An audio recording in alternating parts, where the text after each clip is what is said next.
Katika shoroba hizi za Umoja wa Mataifa, siku za kawaida kama leo, mambo yanakuwa kama hivi. Mfano hapa, kunakuwa kumewekwa picha mbalimbali za kuelezea matukio mbalimbali. Hizi unazoziona hapa zinakumbusha mkataba ambao ulianzisha Umoja wa Mataifa miaka 80 iliyopita huko San Francisco hapa Marekani mwaka 1945. Na hiyo ilikuwa ni baada ya vita kuu ya pili ya dunia. Watu wengi walipoteza maisha. Iliacha athari kubwa sana hasa katika masuala ya usalama. Kwa hiyo akaamua kukaa kikao na kukubaliana asilani isitokee tena vita nyingine ya dunia.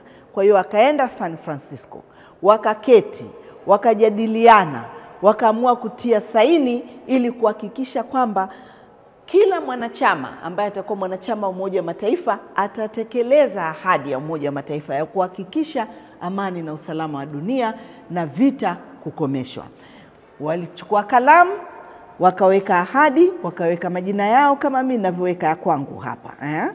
Flora Nducha, naahidi kutekeleza yale ambayo Umoja wa Mataifa unataka yatekelezwe, na hasa kuhakikisha dunia inakuwa mahala bora na salama kwa kila mtu kuishi. Lakini wiki ya kuelekea mjadala mkuu wa Baraza Kuu la Umoja wa Mataifa, mambo yanabadilika. Shoroba hizi zinageuka kutoka kuweka mabango, zinageuzwa kuwa ni ofisi za viongozi wa dunia wanaokutana kuketi na kubadilishana mawazo na kuweza kukubaliana mikataba na pengine kujenga urafiki, kujenga umoja na kadhalika. Sasa ambatana nasi uone mambo yanakuwaje wakati wa heka hizo za kuelekea Baraza Kuu la Umoja wa Mataifa. Sasa tuelekee huko nje. Yupo Arnold Kayanda. Arnold, Flora ameelezea hapa kwamba mambo yatabadilika ndani na hata huko nje uliko. Tupe kidogo mifano maeneo yatakayobadilika.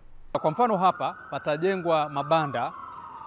Itajengwa banda moja kubwa ambalo litakuwa linazungumzia malengo ya maendeleo endelevu. Malengo ya Umoja wa Mataifa ya maendeleo endelevu SDGs yako 17 yanatekelezwa kote duniani, na dunia inataka kuona yamekamilika kufikia mwaka wa 2030. Kwa hivyo wakuu wa nchi, serikali, taasisi, asasi, watu mbalimbali wa kawaida watakuwa wakiingia kwenye banda litakalojengwa hapa ili kujadili na kubadilishana uzoefu, kuambiana wamefikia wapi. Kule unakoona kuna bustani, kwa kawaida kutajengwa banda jingine kubwa kwa ajili ya wanahabari kama sisi kutoka kote duniani, kuhakikisha wanakuletea yote yatakayokuwa yanajiri. Na katika jengo hili ambako unaona watu wanatoka, ni milango ambayo wageni mbalimbali watakuwa wanaingia. Kuna milango mingine huko nyuma ambako wakuu wa nchi na serikali wataingia, na humo ndani kwenye jengo, humo ndani ndiko kuna ukumbi wa Baraza Kuu la Umoja wa Mataifa ambapo rais wako au makamu wa rais au waziri mkuu atafika hapa kwa ajili ya kueleza yanayojiri katika nchi yako. Kwa hivyo kama uko Uganda, Zambia, Malawi, Kenya, Tanzania, DRC, Rwanda, Burundi, kote duniani, rais wa Marekani, marais na wakuu wa nchi watakuwa hapa kwa ajili ya kuzungumza. Kwa hivyo ni wakati wako kufuatilia yote yatakayojiri, na sisi kupitia idhaa ya Kiswahili ya Umoja wa Mataifa tutakuwa hapa kuhakikisha kwamba tunakuletea matangazo ya moja kwa moja na yale yasiyo ya moja kwa moja katika wavuti wetu news.un.org/sw, kupitia katika redio washirika pamoja na televisheni washirika kutokea kule uliko. Mimi ni Arnold Kayanda,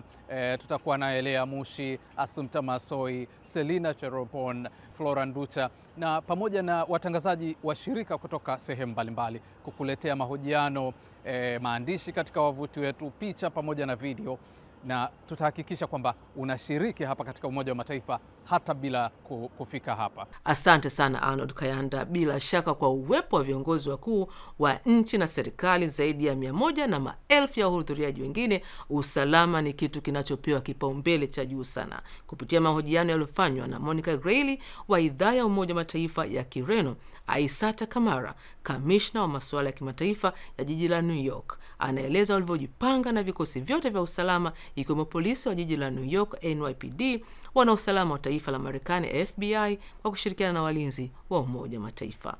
I've been with our office for nearly a decade. So this is not my first. Nimekuwa nikifanya kazi katika ofisi yetu kwa takriban muongo mmoja. Kwa hivyo huu sio mkutano wangu mkuu wa Umoja wa Mataifa wa kwanza. lakini niseme kwamba huu ni moja ya mikutano ya kiwango cha juu zaidi kwa sababu ya changamoto nyingi zinazotokea duniani. Changamoto ambazo zinatugawanya kama watu duniani kote. Lakini pia tuna bahati kubwa kama jiji kuwa mahali ambapo wadau wote wanakusanyika ili kutafuta suluhu ya pamoja. Kwa hiyo kwetu, wakati wa mkutano mkuu wa Umoja wa Mataifa, tunataka kuhakikisha kwamba wajumbe wote na kila mtu anayekuja New York anakuwa salama. Na tunafanya hivyo kupitia maandalizi ya pamoja ya wadau mbalimbali katika ngazi ya jiji, tukizungumza na wenzetu, lakini pia kupitia mikutano ya pamoja na taasisi zingine inayofanyika Umoja wa Mataifa kwa kushirikiana na ulinzi wa Umoja wa Mataifa na wadau wengine pia. I give a lot of credit to our New York Police Department colleagues. Ninatoa pongezi kubwa kwa wenzetu wa idara ya polisi ya New York, wenzetu wa serikali ya jimbo na shirikisho. Kila mara wanawaza kuhusu usalama wa kila mtu. Na tunapofanya kazi yetu vizuri, mnaweza kushiriki katika mikutano na matukio bila kufikiria kuhusu usalama wenu. Sisi tupo pale, tunafuatilia kila mara, na wenzetu wanazingatia sana matishio yote. Lengo letu ni kwamba muwe na mkutano mkuu wa Umoja wa Mataifa ulio bora. And that you will have a perfect UN General Assembly.